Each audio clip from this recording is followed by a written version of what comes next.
Hello dear student, welcome to my YouTube channel. इसके previous हमने देखा था मैथमेटिकल लॉजिक का इंट्रोडक्शन क्या होता है। तो आज से हम लोग क्या करेंगे, इसके एक्सरसाइज 1 बाय 1 स्टार्ट करेंगे। तो यहाँ पे हम लोग देखने वाले हैं एक्सरसाइज 1.1।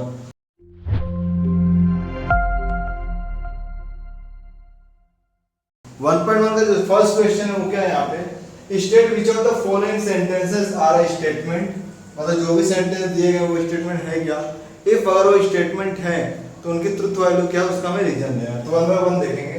5 + 4 को ऐड करेंगे तो हमें 13 मिलता है। ये क्या है, ट्रू स्टेटमेंट है। तो ये it is a statement, it is a statement which is true, hence इसकी जो ट्रुथ वैल्यू होगी वो क्या होगी, hence truth value is. Second क्या, x - 3 = 40। तो ऐसे जो टाइप करेंगे ना उनको हम बोलते हैं ओपन सेंटेंस, क्योंकि इक्वेशन है और कोई फार्मूला भी नहीं, जस्ट नॉर्मल आपको दिया है। तो इसकी वैल्यू क्या हो सकती है, यहाँ पे आ गई नेगेटिव, बट यहाँ पे इसको हम लोग जस्टिफाई नहीं कर सकते। तो इसके लिए बोलेंगे इट इज ओपन सेंटेंस। तो it is a open sentence, hence it is not a statement। अभी नेक्स्ट क्या आपका क्या है, close the door. Close the door क्या है, यहाँ पे किसी को ऑर्डर दे रहा है ना, किसी को ऑर्डर देंगे, रिक्वेस्ट करेंगे, तो उससे क्या बोलते हैं हम लोग, इंपेरेटिव सेंटेंस। तो इंपेरेटिव सेंटेंस होते हैं वो क्या होते हैं, स्टेटमेंट नहीं होते। तो यहाँ पे लिखोगे it is a imperative sentence, hence it is not a statement। ये क्या इंपेरेटिव सेंटेंस है, इसके लिए क्या स्टेटमेंट नहीं है यहाँ पे। Next, zero is a complex number. तो जीरो क्या है, कॉम्प्लेक्स नंबर। क्योंकि देखिए कॉम्प्लेक्स नंबर में क्या होता है, उसका क्या फॉर्म होता है, a + bi फॉर्मेट होता है। यहाँ पे z इक्वल रहेगा। तो यहाँ पे ये क्या होता है, जीरो हो सकते हैं, और वे भी समटाइम्स हमें क्या मिलता है, जीरो मिल सकता है। क्योंकि क्या होता है यहाँ पे a, b जो होते हैं ना, ये क्या होता है, रियल नंबर से बिलोंग करते हैं। इसके लिए जीरो क्या है, कॉम्प्लेक्स नंबर है। तो ये क्या है, ट्रू स्टेटमेंट है। तो it is a statement which is true। ये ट्रू स्टेटमेंट है, hence its ट्रूथ वैल्यू, इसकी ट्रूथ वैल्यू होगी वो क्या होगी, इस ट्रू। क्योंकि स्टेटमेंट है तो इसकी ट्रूथ वैल्यू क्या होगी, यहाँ पे ट्रू होगी।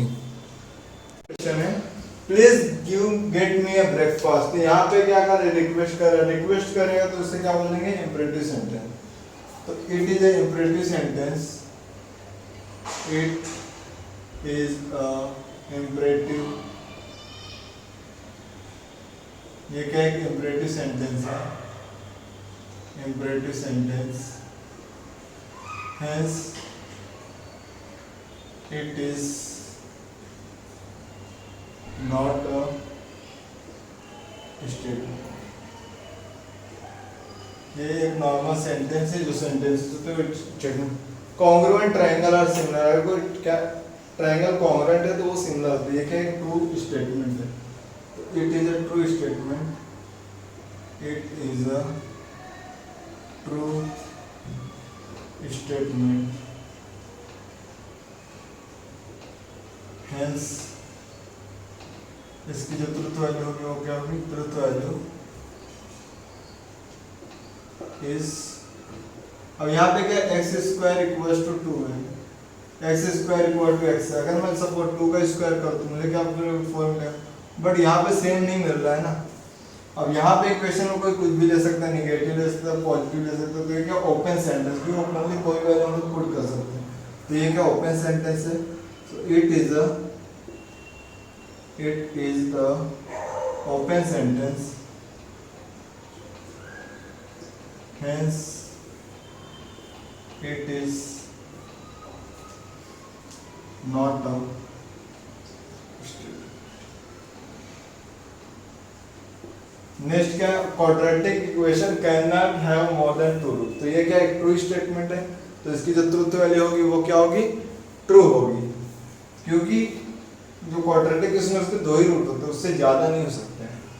तो ये स्टेटमेंट क्या है, राइट स्टेटमेंट है, तो यहाँ लिखना पड़ेगा it is a statement, it is a statement which is true, hence जिसकी ट्रूथ वैल्यू क्या होगी, hence truth value is। Question number 9 is do you like mathematics, so this is a question mark, question mark में तो हम लोग क्या होते हैं interrogative, so it is an interrogative sentence, it is a interrogative sentence, hence it is not a statement, because यहाँ पे question mark है, इसके लिए क्या होगा, ये स्टेटमेंट नहीं होगा। नेक्स्ट क्या है, the sun set in the west, sun rise east में होता है और वेस्ट में क्या होता है, वो सेट होता है, तो ये क्या एक स्टेटमेंट है, so it is a statement, it is a statement which is true, which is true, hence truth value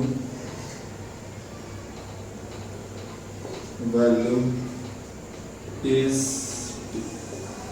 next question क्या, all real number are whole number, तो जो भी रियल नंबर होते हैं वो क्या होते हैं, होल नंबर होते हैं, क्योंकि होल नंबर क्या होता है, सारे नंबर कंटेन करता है, रियल नंबर क्या करता है, होल नंबर को भी कंटेन करता है। सो ये भी क्या एक स्टेटमेंट है जो कि ट्रू स्टेटमेंट है। सो आपको क्या लिखना है यहाँ पे, it is a statement which is true, has truth value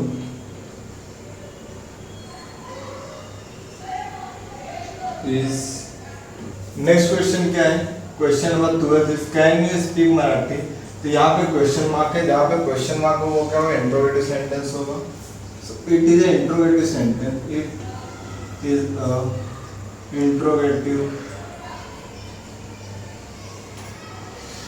sentence, hence it is not a statement। अब यहाँ पे क्या है, ये वैल्यू है, यहाँ पे सब्स्टिट्यूट करोगे 0 मिलेगा तो ये ट्रू वैल्यू है, और फॉल्स मिलेगा तो ये क्या फॉल्स वैल्यू है। तो यहाँ पे क्या है 7 के स्क्वायर का तो 49, और यहाँ पे क्या है 42 माइनस 7 क्या होगा 49, तो ये -49 और पॉजिटिव 49 तो वो 0 हो जाएगा, दैट इज योर आंसर। तो यहाँ पे ये स्टेटमेंट क्या ट्रू है, so it is the statement, it is a statement which is true, hence truth value is next question है the sum of the cube root of the unity is 0। तो cube root of unity क्या होता है वो मैं आपको पहले explain करता हूँ। Omega cube plus omega square plus 1 equal to 0। तो इसका हम लोग क्या होता है क्यूब रूट ऑफ यूनिटी। तो इसका वैल्यू क्या होता है हमेशा 0 होता है। यहाँ पे क्या है इट इज अ ये क्या है ट्रू स्टेटमेंट है, तो आप लोग लिख लोगे it is statement is true hence truth value is true. Next क्या है आपका इट्स रेन हेवीली। तो ये आपको कमेंट करके बताना है कि इसका आंसर क्या होगा। अब क्वेश्चन ये उठता है कि आपको मालूम कैसे पड़ेगा कि वो स्टेटमेंट सेंटेंस है या फिर स्टेटमेंट है। स्टेटमेंट क्या होगा या तो उसकी वैल्यू ट्रू होगी या तो फॉल्स होगी। अगर आपको नॉर्मल मालूम नहीं पड़ रहा है कि क्या ट्रू है क्या फॉल्स है तो वो क्या होता है ओपन सेंटेंस में आते हैं। तो यहाँ पे होगा आपका ये एक्सेल 1.1 का क्वेश्चन नंबर 1। इसका जो नेक्स्ट पार्ट होगा हम लोग देखेंगे आगे के फर्दर क्वेश्चन कैसे सॉल्व करते हैं।